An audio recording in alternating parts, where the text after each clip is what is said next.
E-PG पाठशाला हिंदी में आपका स्वागत है। मैं डॉक्टर गंगा साय मीना, भारतीय भाषा केंद्र, जवाहरलाल नेहरू विश्वविद्यालय में एसोसिएट प्रोफेसर हूँ।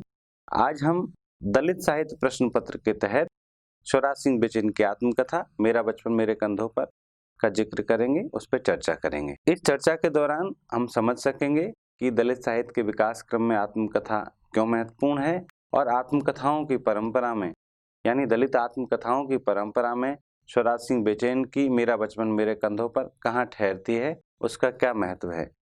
इस आत्मकथा के विश्लेषण के माध्यम से एक दलित बालक की यातना को हम समझ पाएंगे, उसकी संघर्ष गाथा को हम समझ पाएंगे और साथ ही उस पूरे परिवेश का विश्लेषण कर सकेंगे जिसमें एक दलित बालक जिसके पिता की बचपन में मृत्यु हो चुकी है, अपने जीवन के बोझ को अपने कंधों पर कैसे उठाता है, कैसे ढोता है। साथ ही हम दलित समाज की बनावट और अंदरूनी सवालों को भी जान पाएंगे। इसी प्रक्रिया में हम दलित समाज की प्रगति में बाधक तत्वों की पहचान करेंगे, उनका विश्लेषण करेंगे और इस प्रक्रिया में हम दलित स्त्री के सवालों को भी छूने की कोशिश करेंगे। साथ ही कुल मिला के निष्कर्ष तौर पे हम इस पूरी आत्मकथा के विश्लेषण के माध्यम से दलित आत्मकथाओं की प्रक्रिया में मेरा बचपन मेरे कंधों पर आत्मकथा के महत्व की चर्चा करेंगे। दोस्तों, जैसा हम जानते हैं कि दलित साहित्य, स्त्रीवादी साहित्य और आदिवासी साहित्य हिंदी साहित्य के नए आयाम है, नई दिशाएं हैं। पिछले 20 दशकों के साहित्य का हम मूल्यांकन करें तो हम बिना दलित साहित्य के या बिना स्त्रीवादी साहित्य के या बिना आदिवासी साहित्य के वो अधूरा रहेगा। दलित साहित्य के इतिहास पर ना जाकर उसके महत्व पर बात की जाए तो दलित साहित्य के माध्यम से पहली बार हिंदी साहित्य की एक ऐसी बंद खिड़की खुली जिसमें समाज के ऐसे तबके का चित्रण किया जाना था जो अभी तक छिपा के रखा गया या हाशिए पे रखा गया।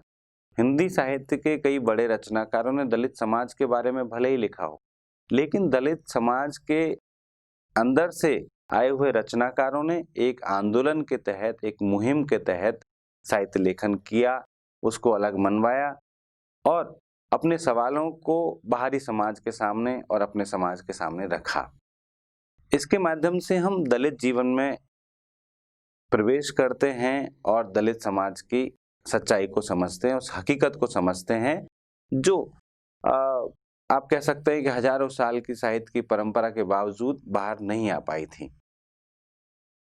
जब दलित अपने बारे में लिखना शुरू करते हैं तो जाहिर सी बात है कि उसमें आत्म प्रधान होगा और आत्म को अव्यक्त करने के लिए आत्मकथा से अच्छा माध्यम और क्या हो सकता है।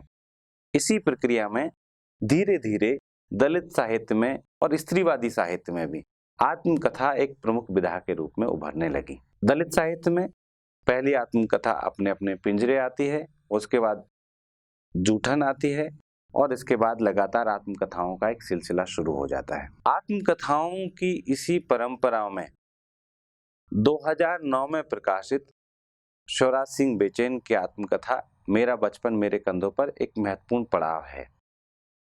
यह आत्मकथा कई दृष्टियों से महत्वपूर्ण है। लेखक ने इस आत्मकथा को 1 दर्जन शीर्षकों में विभाजित किया है। ये शीर्षक निम्न प्रकार है।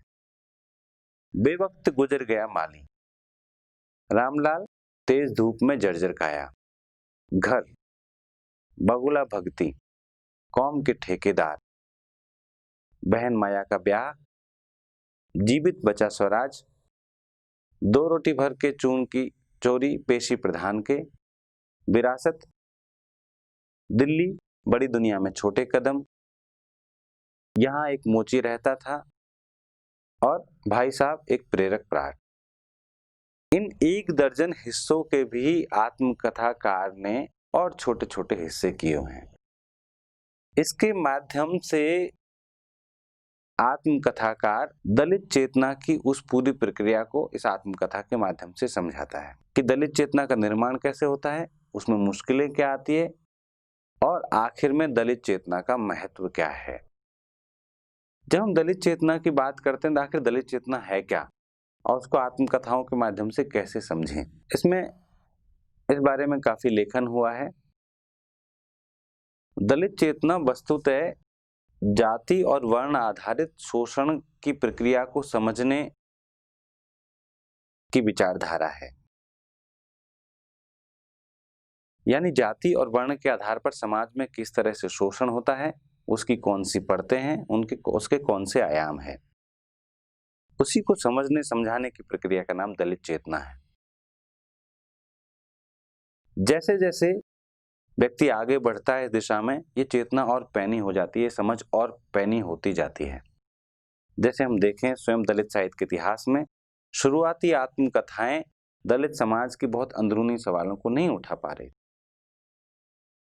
दलित समाज के एक मोटा-मोटी परिदृश्य उसमें सामने आ पा रहा था।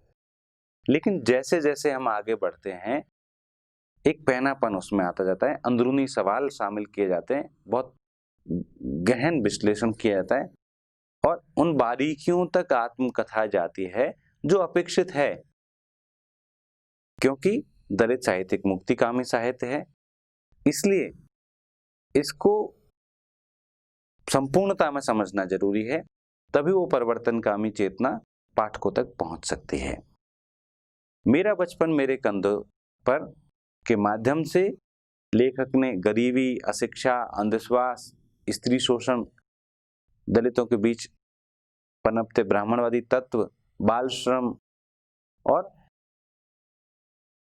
दलितों के द्वारा दलितों के शोषण की जो स्मृतियां हैं, उनको एक कथा रूप में चित्रित किया है, पूरी संवेदनशीलता के साथ में।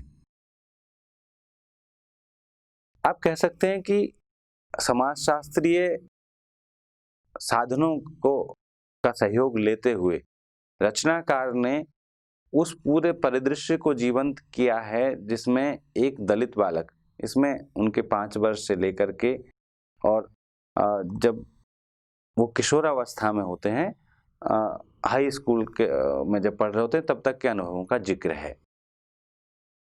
उस दौरान एक दलित बालक का मनोविज्ञान क्या होता है, ये लेखक ने समझाने की कोशिश की है। और कोई भी दलित साहित्यकार की आत्मकथा इसलिए भी महत्वपूर्ण है कि वो सिर्फ जीवन के लिए संघर्ष नहीं करता, सिर्फ उसकी आत्मकथा में जीवन के लिए संघर्ष नहीं दिखता, बल्कि उस आत्मकथा में सम्मान पूर्वक जीने के लिए संघर्ष। आप जानते हैं कि दलित साहित्य के लक्ष्यों में से, उसकी विशेषताओं में से एक प्रमुख तत्व है गरिमा में जीवन के लिए संघर्ष, सम्मान पूर्वक जीवन, गरिमा के सहित जीवन और उसका चित्रण। और इस प्रक्रिया में कई बार आप देखेंगे कि दलित साहित्य पे आक्षेप भी लगते हैं कि दलित साहित्य ब्राह्मण विरोधी है, समाज में घृणा फैलाता है, या एक तरह का उसमें आक्रोश का भाव है।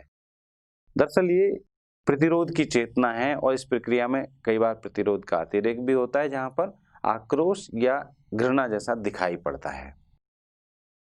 तो इस प्रकार हम इस आत्मकथा की चर्चा के माध्यम से स्वराज सिंह बेचैन के जीवन को और उनके जीवन के माध्यम से दलित चेतना की प्रक्रिया को समझने की कोशिश करेंगे। इसको हम 2-3 हिस्सों में बांट करके समझेंगे।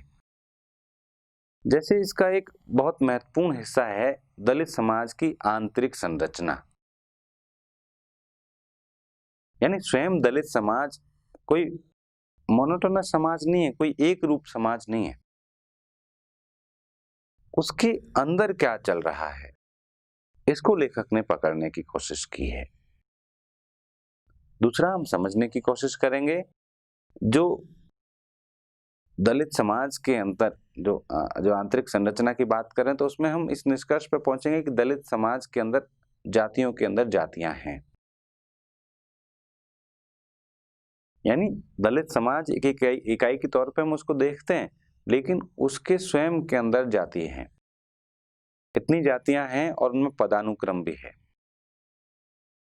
जिसको लेखक जीवन भर भोगता है। फिर कुछ लोग कहते हैं कि दलितों का आर्थिक सवालों से कोई संबंध नहीं है। हम इस आत्मकथा के विश्लेषण के माध्यम से दलित समाज के अंदर अर्थ का क्या महत्व है, क्या अर्थ के आधार पर कोई विभाजन है और अर्थ के लिए क्या संघर्ष है, उसको भी समझने की कोशिश करेंगे।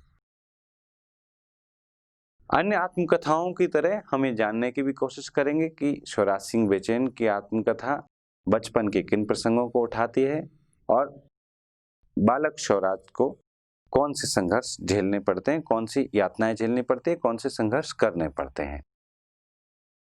इसी प्रक्रिया में जो दलित स्त्री का जीवन है, जिसको हम कह सकते हैं कि एक दोहरा अभिशाप है, उस पर लेखक का क्या नजरिया है, विभिन्न स्त्री पात्रों के माध्यम से उसको समझने की कोशिश करेंगे और कुल मिलाकर के उस अशिक्षा और अंधविश्वास के माहौल में एक दलित बालक की चेतना का विकास कैसे होता है, इसको हम संपूर्णता में समझने की कोशिश करेंगे और साथ ही मेरा बचपन मेरा कंधों पर के महत्व को समझने की कोशिश करेंगे, दलित आत्मकथाओं में उसके स्थान को समझने की कोशिश करेंगे।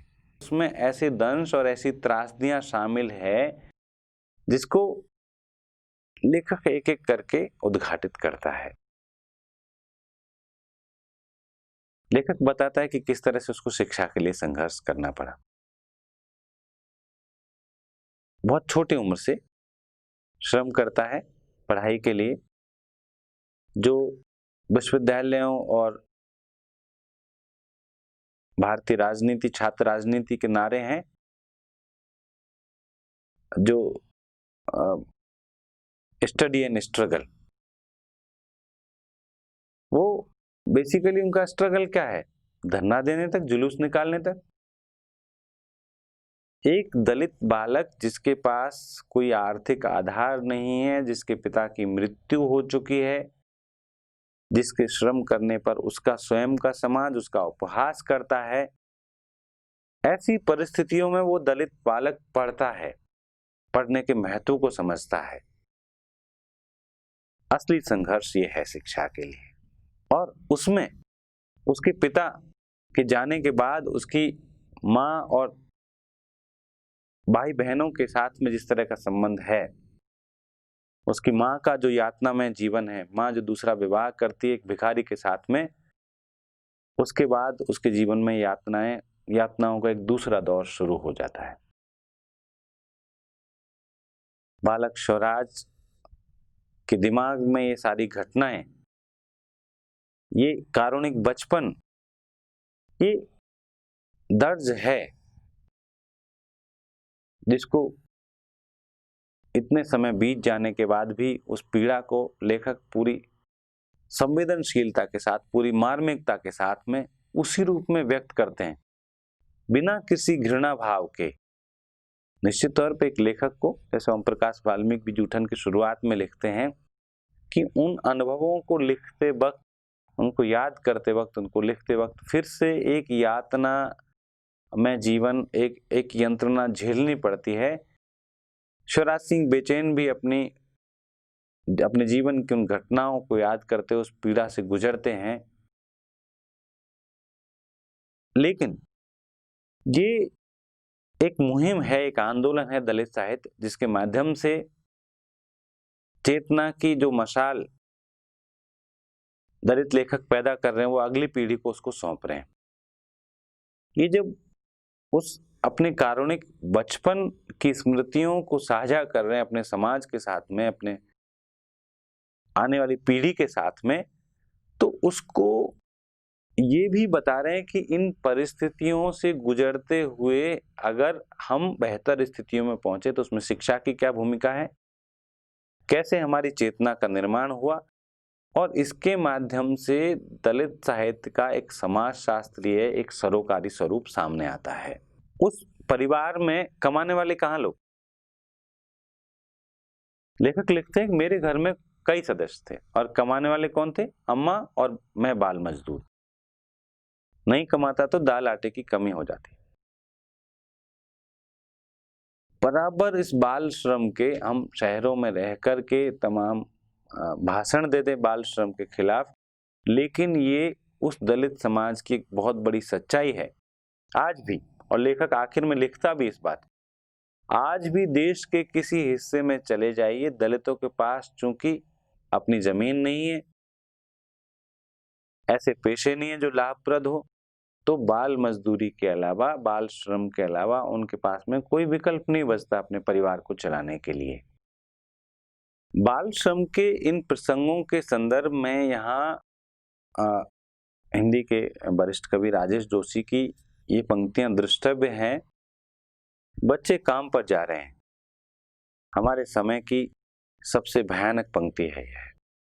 भयानक है ऐसे विवरण की तरह लिखा जाना चाहिए सवाल की तरह, काम पर क्यों जा रहे हैं बच्चे।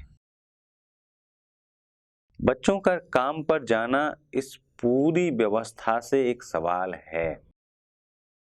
और लेखक ने इस बात को, शिवराज सिंह बेचैन ने इस बात को इतने मार्मिक ढंग से सामने रखा है कि पाठक को महसूस हो कि आखिर समाज में वो कौन सी स्थितियां हैं जो बच्चों को काम पर जाने को मजबूर कर रही हैं। और उसमें मां द्वारा दूसरा विवाह किए जाने के बाद जो भिखारी से विवाह करती है, वो एक नए यातना में जीवन की जहां से शुरुआत होती है। आप ये देखें कि जो मुक्तिकामी साहित्य है, चाहे स्त्रीवादी साहित्य है या दलित साहित्य है या आदिवासी साहित्य है, उसको हमको व्यापक संदर्भों में समझना चाहिए। वो इस उम्मीद के साथ आता है कि ये वर्तमान समाज व्यवस्था शोषण पर आधारित है, ऊंच नीच है, इसमें भेदभाव है, हम इस शोषण से मुक्ति चाहते हैं। जब कोई समुदाय, कोई वर्ग किसी प्रकार के शोषण से मुक्ति चाहता है तो जाहिर सी बात है उसके पास में एक विजन होना चाहिए उस शोषण से मुक्ति का और भविष्य के उस समाज का जो वो बनाना चाहता है। दलित आत्मकथाओं को, स्त्री आत्मकथाओं को इस प्रसंग में देखा जाना चाहिए। इस प्रसंग में ये भी देखा जाना चाहिए कि जो दूसरे उत्पीड़ित तबके हैं उसके बारे में संबंधित समुदाय के विचार क्या है, उस लेखक या लेखिका के विचार क्या है। यानी स्त्री आत्मकथाओं में जाति प्रश्न को भी देखा जाना चाहिए। इससे उनके विजन का पता चलता है। उनका विजन सिर्फ पुरुषों के बारे में नहीं हो सकता, उन पुरुषों की जातियां भी है। इसी प्रकार दलित आत्मकथाओं में ये देखा जाना निहायत जरूरी है कि स्त्री या दूसरी उत्पीड़ित अस्मिताओं के बारे में लेखक या लेखिका के विचार क्या है। शिवराज सिंह बेचैन अपनी आत्मकथा मेरा बचपन मेरे कंधों पर में अपनी बहन और अपनी मां से संबंधित प्रसंगों को महत्वपूर्ण स्थान देते हैं। यहां एक बात और, ये बात सच है कि बाहरी समाज की तुलना में दलित समुदाय में और दलित समुदाय से भी आदिवासी समाज में स्त्रियां ज्यादा आजाद है, ज्यादा स्वतंत्र है। लेकिन वे कितनी स्वतंत्र है इसकी भी पड़ताल की जानी चाहिए। खासतौर पे दलित समाज के अंदर स्त्रियों की क्या स्थिति है, क्योंकि दलित समाज बाहरी समाज के संपर्क में रहता है, गहरे संपर्क में रहता है। ऐसे में दलित समाज के पास में कोई मौलिक विचार नहीं है स्त्री मुक्ति का। एक लेखक की विचारधारा का इस बात से पता चलता है कि जब वो स्त्रियों के बारे में लिख रहा है, खासतौर पर दलित स्त्रियों के बारे में लिखता है, तो वो किस ढंग से उन प्रसंगों को सामने लेकर के आता है। जैसे शिवराज सिंह बेचैन अपनी आत्मकथा में जिन स्त्रियों का जिक्र करते हैं, उनके दुख में सहभागी होकर के उस समानुभूति के साथ में वो उसमें शामिल होते हैं और उस दोहरे अभिशाप को जो स्त्री होने के कारण और दलित होने के कारण दलित स्त्रियां भोग रही है, उसको पूरी मार्मिकता के साथ अभिव्यक्त करते हैं। वो अपनी मां को कुछ इस तरह से याद करते हैं जैसे तेलुगु के एक कवि नागेश बाबू मां पर एक कविता लिखते हुए लिखते हैं, किसी को मां दूध पिलाते हुए याद आती है, लोरी गाते हुए याद आती है, मुझे मां खेतों में काम करते हुए या टोकरी ढोते हुए याद आती है। एक दलित के अपनी मां के संबंध में जो स्मृतियां हैं वो इसी प्रकार की हो सकती है। जब स्वराज सिंह बेचैन की मां भिखारी के साथ विवाह कर लेती है तो उसको प्रतिदिन यातना का शिकार होना पड़ता है। वो भिखारी उसको लात घूंसों से पीटता है और उसका भाई भी स्वराज सिंह बेचैन की मां को यातनाएं देता है और इतनी यातनाएं उसको दी जाती है कि उसकी हालत लगातार बिगड़ती जाती है और वो उसका निधन हो जाता है। अस्थियों के अक्षर नामक जो एक अंश है इस आत्मकथा का, उसमें इस पूरी प्राणांतक कथा जो लेखक की मां के जीवन से जुड़ी हुई कथा है, उसको लेखक मुझे लगता है कि एक बड़े साहस का काम है अपनी मां से जुड़े हुए ऐसे प्रसंगों को दिखाना, उनको अव्यक्त करना। बहुत साहस चाहिए उस पीड़ा को फिर से अव्यक्त करना। लेखक लेकिन इस साहस को एक लेख की जिम्मेदारी के साथ लेख की जिम्मेदारी को निभाता है और कुछ इस तरह का निष्कर्ष हम कह सकते हैं इस प्रसंग के माध्यम से कि उसकी जो लेखक की मां को जो पीड़ा दी जाती है वो इसलिए नहीं दी जाती, वो काम बहुत करती है। तमाम दलित स्त्रियां बहुत काम करती हैं, वो घर का भी काम देखती हैं, बाहर का काम भी देखती हैं, इसके बाद भी वो पिटाई खाती हैं। इसको अव्यक्त करते हुए इस पर इसको विश्लेषित करते हुए इस तरह के सवाल को जो स्त्रियों की दोयम स्थिति समाज में है उसके बारे में निवेदिता मेनन लिखती हैं कि औरतों की मौजूदा अधीनता अवर्तनीय अपरिवर्तनीय जैविक असमानताओं से नहीं पैदा होती, बल्कि यह एक ऐसे सामाजिक सांस्कृतिक मूल्यों की देन है जो महिलाओं की वैचारिक तथा भौतिक अधीनता को सुनिश्चित रखते हैं। यानी जो प्राकृतिक रूप से स्त्री और पुरुष अलग है, उस वजह से उनको अधीन नहीं रखा जाता। ये हमारे सामाजिक सांस्कृतिक मूल्य हैं जिसमें हम स्त्रियों को दोयम समझते हैं। वो हमसे ज्यादा काम कर ले, कितना भी श्रम कर ले, इसके बाद भी यही जो एक बड़ी फेमिनिस्ट निवेदिता मेनन का जो कथन है उससे मिलता जुलता कथन आप देखिए स्वराज सिंह बेचैन की मां का। वो कहती है, बेटा स्वराज, तैने किताब पढ़ी है, तो जे बता कि जे मर्द इंदिरा गांधी के राज को सब औरतन को राज काहे कहते हैं। कोई ईमान धर्म वाला सच्चा इंसान कहूं मिले तो बेटा मैं जरूर पूछूंगी कि मैं गरीबनी चमारी हूं, इंदिरा ने कौन सा राजपाट दे दिया है भैया। यानी इंदिरा गांधी के प्रधानमंत्री बनने पर जो लोग कहने लगे कि औरतों का राज आ गया, कौन सी औरतों का राज आ गया, किसका राज आ गया? वो तो वहीं गृहस्थियों में खप रही थी, उनको उसी तरह पीटा जा रहा था। तो इस मायने में स्त्री के सवाल को उठाने की दृष्टि चाहे परिवार की स्त्रियों के मुद्दे उठाएं, स्वराज सिंह बेचैन की आत्मकथा एक सफल आत्मकथा कही जाएगी कि ये अन्य जो पीड़ित अस्मिताएं उनके सवालों को भी शामिल करती है। आखिर में एक पक्ष और जो आत्मकथा का है, दलित समाज के अंदरूनी सवालों पर बात करते वक्त लेखक जो दलित समाज के भीतर व्याप्त अंधविश्वास और रूढ़ियां हैं,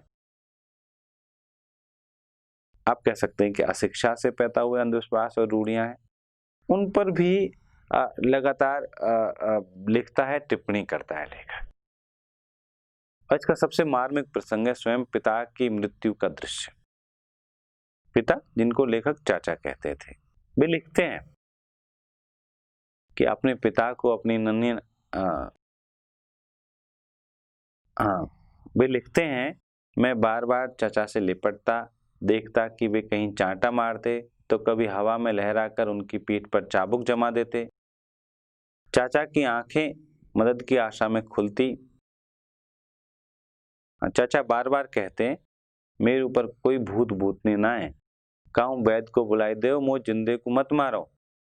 चाचा की आंखें मदद की आशा में खुलती और मार खाते ही आंसुओं में डूब जाती। यह क्रम 1-2 घंटे नहीं बल्कि पूरे 3 दिन तक लगातार चलता रहा। दलित समाज के अंदर जो भूत प्रेत और तमाम तरह के अंधविश्वास है, इसमें इसके भौतिक कारण हैं, अशिक्षा की वजह से भी। और जब आपके पास में डॉक्टर को दिखाने के लिए पैसे ना हो तो क्या करेंगे? ओझाओं को दिखाएंगे। पूरे समाज ने ऐसी स्थितियां पैदा कर दी जिससे कि दलित उस दम घोंटू वातावरण में जीने को मजबूर हैं। और लेखक अपने पिता के आखिरी समय के उन प्रसंगों के माध्यम से जो पिता कर्म कांडों की भेंट चढ़ गए और जो स्वयं महसूस कर रहे थे कि उनको जबरदस्ती ये बताया जा रहा है कि भूत है, भूत उतारो, वो महसूस कर रहे थे कि वो बीमार है, उनको इलाज की जरूरत है, वैद्य की जरूरत है। ऐसे प्रसंग आत्मकथा में भरे हुए हैं जिनका लेखक ने पूरी ईमानदारी के साथ में, आप कह सकते हैं कि आत्मालोचन के साहस के साथ में व्यक्त किया है। इस आत्मालोचन से दलित समाज को दिशा मिलेगी। हमारे अंदरूनी सवालों को अगर हम नहीं छुएंगे और हम बाहरी समाज की बुराई करते रहेंगे, ब्राह्मण ऐसे हैं, ब्राह्मण ठाकुर ऐसे हैं, उन्होंने हमारा ये नुकसान कर दिया, वो नुकसान कर दिया, तो हम अंदरूनी सवालों से कैसे टकराएंगे? उसके उन अंधविश्वासों से कैसे मुक्त होंगे अगर उनको छुएंगे नहीं, उनको स्वीकार ही नहीं करेंगे? इस तरह से ये आत्मकथा यानी मेरा बचपन मेरे कंधों पर हिंदी साहित्य की एक महत्वपूर्ण आत्मकथा सिद्ध होती है। ये कई सवालों को उठाती है और इसकी प्रासंगिकता ये कि लेखक इसमें जो आखिर में इस निष्कर्ष पे पहुंचता है कि उनका जीवन भले ही बदल गया हो, वो पढ़ लिख गए हो, दिल्ली आ गए हो, एक विश्वविद्यालय के प्रोफेसर बनने तक की पूरी प्रक्रिया हो, हालांकि पूरी प्रक्रिया नहीं है इस आत्मकथा में, लेकिन बाकी दलितों का जीवन नहीं बदला है। जो लेखक के फूफा हैं, गंगावासी और बीधे, 30 साल पहले मुर्दा मवेशी उठाने और चर्म शोधन करने का काम करते थे, आज भी वही करते हैं। लेखक जब 4-5 साल के थे तो बूट पॉलिश करते थे, आज भी चंदौसी के बच्चे यही करते हैं। लेखक की बहन के बेटे भी जूतियां गांठने का काम करते हैं। आज भी मिर्जापुर के आसपास के गांव के दलित बच्चे जूतियां गांठते हैं, गंदगियां साफ करते हैं। क्या यही स्वराज है? लेखक की मां सही सवाल उठाती है कि गरीबी ने देश छुड़ा दियो, मिली होगी बड़ी जातन को आजादी, हमें तो काम करी के रोटी नहीं दई। ये कैसी आजादी है? कैसा स्वराज है? आधा अधूरा स्वराज? क्या इतना ही स्वराज का इतना हिस्सा ही जीवित बचा है? स्वराज की आत्मा कहीं मर गई है। इस दृष्टि से ये एक महत्वपूर्ण आत्मकथा सिद्ध होती है कि दलित चेतना की प्रक्रिया को ही नहीं समझाती, बल्कि दलित समाज के अंतर्विरोधों और कुल मिलाकर के भारतीय समाज के बहुत बड़े अंतर्विरोध, जिसमें जाति और जेंडर के सवालों की अनदेखी की जाती है, तमाम तरह की गैर बराबरियां हैं, उनको लेखक पूरी ईमानदारी के साथ में, पूरी मार्मिकता के साथ में व्यक्त करता है। इसलिए दलित समाज की सच्चाई को व्यापक संदर्भों में समझने के लिए और पूरे समाज का सच जानने के लिए, आधा अधूरा नहीं पूरा सच जानने के लिए दलित आत्मकथाएं एक मुहिम की तरह आगे बढ़ रही है, जिस प्रक्रिया में आप जूठन से शुरू करके तिरस्कृत के रास्ते और अपने अपने पिंजरे जो शुरुआत भले ही थी, लेकिन उससे आगे अब दलित आत्मकथाएं बहुत आगे बढ़ चुकी है। और प्रोफेसर तुलसीराम की मुर्दहिया और मणिकर्णिका तक दलित समाज का व्यक्त करने की शैली भी बदल चुकी है। इसमें शिवराज सिंह बेचैन की मेरा बचपन मेरे कंधों पर एक महत्वपूर्ण पड़ाव है, इसको जरूर पढ़ा जाना चाहिए। यही इसका महत्व है कि दलित समाज के साथ साथ पूरे भारतीय समाज के महत्वपूर्ण सवालों को उठाती है। धन्यवाद।